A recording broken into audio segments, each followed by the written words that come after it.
मनवा में लागल रहे ललसा दुआरे शिव चर्चा कराइब हो। मनवा में लागल रहे ललसा दुआरे शिव चर्चा कराइब हो।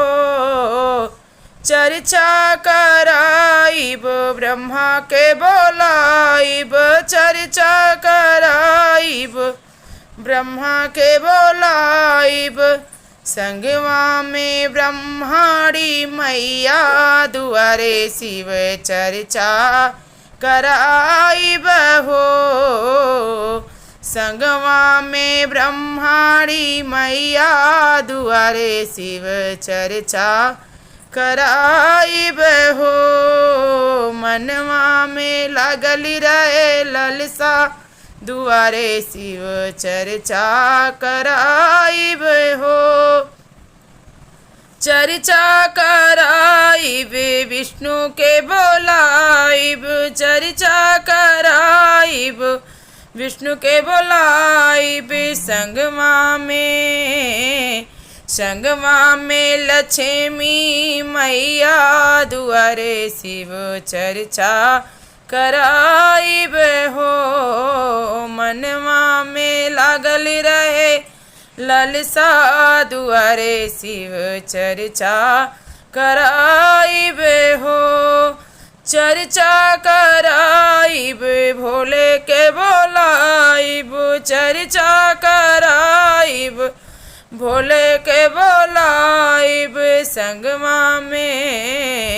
संगवा में गौरा मैया दुआरे शिव चर्चा कराइब हो। मनवा में लागल रहे ललसा दुआरे शिव चर्चा कराइब हो।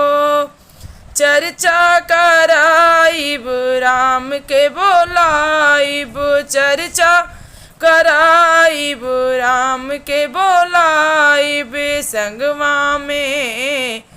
संगवा में सीता मैया दुआरे शिव चर्चा कराइब हो। मनवा में लागल रहे ललसा दुआरे शिव चर्चा कराइब हो। चर्चा कराइब कान्हा के बोलाइब, चर्चा कराइब कान्हा के बोलाइब।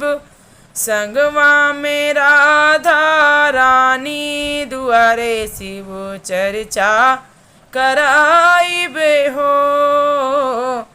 मनवा में लागल रहे ललसा दुआरे शिव चर्चा कराइब हो।